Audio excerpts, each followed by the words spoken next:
क्या ताकत थी, क्या आवाज थी कि ऐसे अस्वद व अहमर भागे हुए चले आ रहे हैं। वो कड़का था एक बिजली का, या कि सौते हादी अरब की जमीन जिसने सारी हिला दी। और जमाने ने देखा आज 7 अरब की आबादी में 1 अरब 70 करोड़ के करीब मुसलमान हैं। जापान में सबसे तेजी से फैलने वाला मजहब इस्लाम है। यूरोप में सबसे तेजी से फैलने वाला मजहब इस्लाम है। बेअमल सही, जैसे भी सही, लेकिन हुजूर अलैहिस्सलाम का दीन फैलता चला जा रहा है। फरमाया जन्नत में कुल 120 सफ़े होंगी, टोटल सफ़ें जन्नत की 120 होंगी। 40 सफ़ें आदम अलैहिस्सलाम से लेके हज़रत ईसा अलैहिस्सलाम तक तमाम नबियों की उम्मतों की होंगी। 80 सफ़ें सिर्फ मेरी उम्मत की होंगी। ये है हुजूर अलैहिस्सलाम के पैगाम की आफाकियत। जिधर देखो हुजूर के दीवाने दिखाई देते हैं। अल्लाह हमें तौफीक अमल दे।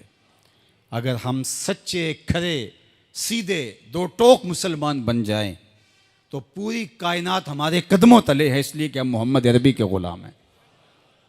हुजूर की वजह से कुफर मिटा और हुजूर की जिम्मेदारियों में शामिल इस्लाम का गलबा करना। हुवल्लज़ी अरसला रसूलहु बिल हुदा व दीनिल हक़ लियुज़हिरहु अलद्दीन कुल्लिह।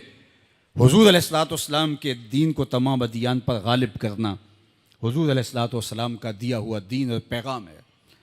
और कुर्ब क़यामत में उतनी देर तक क़यामत नहीं आएगी जब तक पूरी दुनिया पर इस्लाम नहीं फैल जाएगा। पूरी दुनिया पर इस्लाम नहीं फैल जाएगा। शरक से लेकर गरब तक, शमाल से लेकर जनूब तक कायनात की एक छत भी ऐसी नहीं होगी जहां मोहम्मद अरबी के नाम का झंडा नहीं झूल रहा होगा, हुजूर के नाम के फुरेरे लहरा रहे होंगे। ये अल्लाह के महबूब की अजमत है। कुफर मिट जाएगा और हर तरफ इस्लाम का बोलबाला होगा। खलीफतुल मुस्लिमीन हज़रत इमाम महदी की खिलाफत अला मिनहाजुन नबुवा कायम होगी, उसी तरीके पे कायम होगी। हज़रत ईसा अलैहिस्सलाम के अनफास की महक से दज्जाल पिघलता चला जाएगा और हुजूर के दीवाने आगे बढ़ बढ़ के इस्लाम के झंडे गाड़ते चले जाएंगे और पूरी कायनात के अंदर फरेरे हुजूर के होंगे। तो फरमाया अनल माही, मैं माही हूँ। अल्लाह अकबर। अल्लाज़ी यमहुल्लाहु बियल कुफर, अल्लाह मेरी वजह से कुफर को मिटा डालेगा। हर तरफ इस्लाम के फुरेरे ले।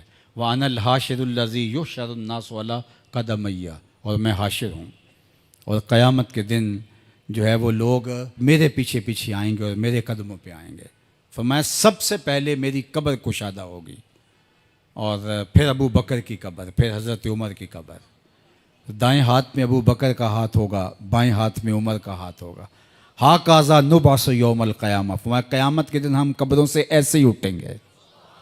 अल्लाह अकबर। क्या शान होगी, क्या अज़मत होगी, क्या रिफ़तों के फुरेरे होंगे। और फिर हुजूर हशर में आएंगे। अल्लाह अकबर। फिर हशर में हुजूर का आना और फिर लोगों की पनाह बनना, लोगों के लिए अमान बनना। पेश हक मुजदा शफात का सुनाते जाएंगे, आप रोते जाएंगे, हमको हंसाते जाएंगे। वुसअतें दी हैं खुदा ने दामने महबूब को, जुर्म खुलते जाएंगे और वो छुपाते जाएंगे। व अनल आकिबुल्लज़ी लैसा बादहु नबियुन, और मैं आकिब हूँ। आकिब, और आकिब वो होता है जिसके बाद कोई नबी नहीं होता। पस खुदा बर मा शरीयत ख़त्म कर, बर रसूल मा रिसालत ख़त्म कर।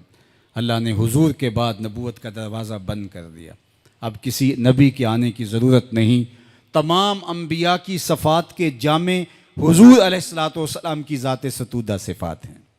हुस्न यूसुफ दमे ईसा यद बैज़ादारी, आँचे खूबा हमा दारन तू तन्हादारी। जो मुख्तलिफ अम्बिया के अंदर कमालात मौजूद हैं वो सारे एक पैकर में देखने हो तो मोहम्मद अरबी की चौखट पे आ जाओ। यहाँ तुम्हें कमाल भी नज़र आएगा, जमाल भी नज़र आएगा, जूदो नवाल भी नज़र आएगा। यहाँ हुस्न भी नज़र आएगा, हिल्म भी नज़र आएगा, इल्म भी नज़र आएगा, शान व शौकत भी नज़र आएगी, रहमत भी नज़र आएगी। और यहाँ हाथ में तलवार पकड़े नबी जिहाद फरमाता हुआ भी दिखाई देगा। सारी शानें एक पैकर के अंदर, एक वजूद के अंदर जो है वो जमा कर दी गई हैं।